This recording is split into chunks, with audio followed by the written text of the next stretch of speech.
धोखेबाजे उस टाइप का बजाएगा वो तो भी टाइप का कि प्यार का के जवन छोड़े वो धोखेबाजे होला। सही बात। अनबन शान से जलाड़े उरग बाजे होला।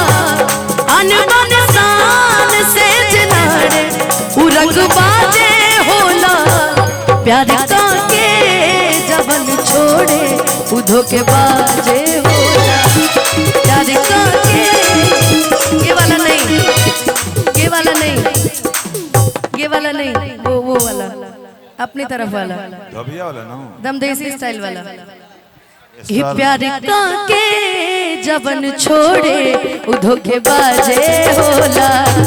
प्यार का के जवन छोड़े वो धोखेबाजे होला। अनबन शान से जलाड़े वो रंग बाजे होला। अनबन शान से जलाड़े वो रंग बाजे होला।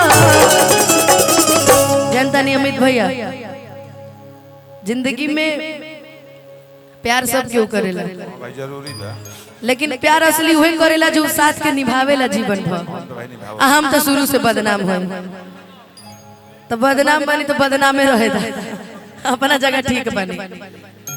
हम तो फिर भी खराब बनी, फिकर ऊ करे जेकर गुनाह पर्दा में बा, ठीक नु। हम तो तबो पे पर्दा बनी का जी कि अनबन शान से जलाड़े वो रंग बाजे होला।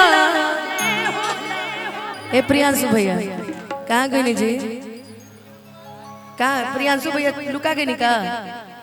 कहाँ है प्रियांशु? ये हमारे भाई खातिर गाना बा, ये गाना हमारे भाई खातिर बा। लेकिन ये धोखेबाज ना है, बचा ना ना वीडियो बनाओ हम तू धोखेबाज ना है लेकिन गावत नहीं। कि प्यार का के जवन छोड़े वो धोखेबाजे होला। प्यार का के जवन छोड़े वो धोखेबाजे होला। लेकिन कहानी ना हमारा भाई खातिर एको गाना होखी तो ये गाना हमारा भाई खातिर बा। तहरा रहते बोल रे भैवा कोना बात के चिंता बा। तहरा रहते बोल रे भैवा कोना बात के चिंता बा। आई सब हमार है सब भाई खातिर बा। जितना भी लोग हमने के माने ला सा चैनल से, जितना भी हमारे भाई लोग बड़े दोस्त लोग बड़े, जितना लोग की बात सबके खातिर बा। कि हमरा के कवन हाथ लगा दी कबले भाई मोर जिंदाबा।